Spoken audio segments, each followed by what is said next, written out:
2011 Volvo D13.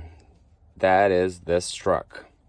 The issue, rear air pressure gauge. This one here. It will drop down unexpectedly, especially going through the bumpy roads. And if you turn on the truck on and off a couple times during the day, that's when it started acting the most. Well, hello everybody out there. I usually don't make a lot of videos, but I'm gonna make this one because first, when I search for something and I don't find it out there, a solution that helps me, and then I say, okay, maybe someone might find this video helpful, and that's why I'm doing it. And again, the issue that I have been having with this truck has been going on for a year now. Whenever I would go through the bumpy roads, the rear air pressure gauge would just drop down, and then of course you get the air warning buzzer, and that's annoying. And also, if you get pulled in the scale and that happens, apparently you're not going to pass. So based on the videos that I saw, I went straight to the air pressure sensor. I thought that might fix it. I replaced it brand new, same thing, same day, same thing. And then maybe I thought the wire is an issue, but first I went on and I thought maybe I should replace this. So I went to Volvo dealership. They didn't have it. I was lucky enough to find it on internet, online.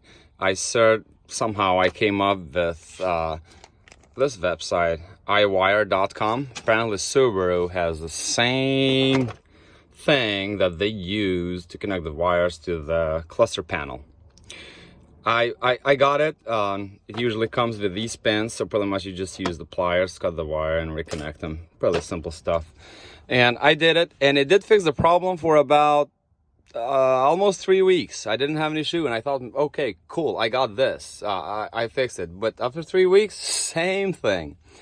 And then I went on, and I thought maybe I should replace the entire wire that connects here to the air pressure sensor that sits down there.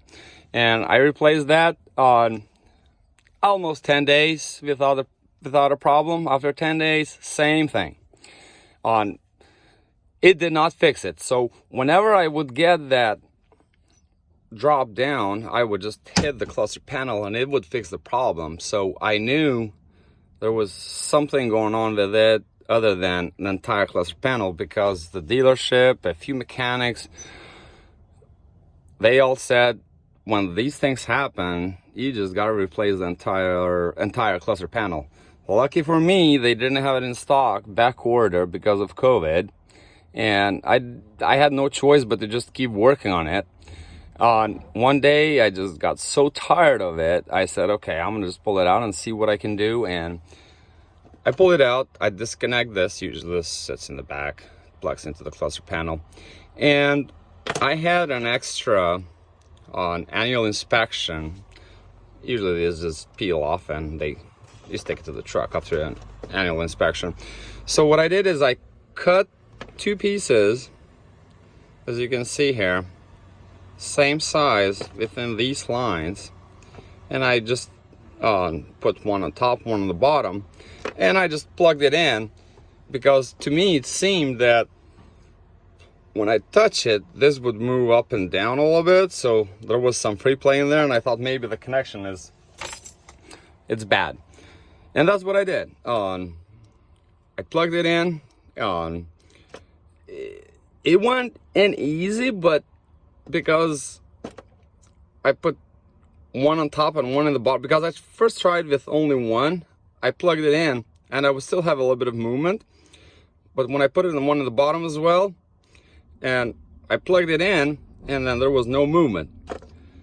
I installed the cluster panel, everything. As you can see, I don't even have the bolts installed yet, because I opened this thing so many times. I just decided not to put the bolts in. And it's pretty simple to remove. You know, just get a couple tramps and this thing, and just use a flat screwdriver to pull it out. Just be careful with it. So that's what I did. And no, it has been almost 2 months. Not an issue with it, not even a single time. So I think I had fixed the problem. I'm so happy that I don't get to hear that warning buzzer again. And I thought maybe I should share this with all you guys that have the same problem out there, because I see a lot of videos, a lot of people have this issue and they haven't been able to. Actually, there is one video that one guy says, or a comment somewhere I found on the internet, that he even replaced the entire cluster panel and still has the same problem. So hopefully this piece of cardboard with a sticky side on it helps you fix the problem, as it did for me. In the past, as I said, when I tried all those things on replacing this and also on the wire, on even though it fixed the problem for a couple of weeks, but after a couple of weeks it happened again. So this time has been almost 2 months and no issue with it. So I think that was the problem, and hopefully this helps you. Again, as I said, I don't make a lot of videos, but I decided to make this one because someone might find it helpful. Any comments is appreciated. Again, I'm not professional on making videos, so bear with me here while I made these videos, as I might have missed some steps on how and what, but I'm trying my best here. Any comments is welcome, and until the next time, keep trucking, be safe out there, respect the fellow drivers, and you guys have a good one.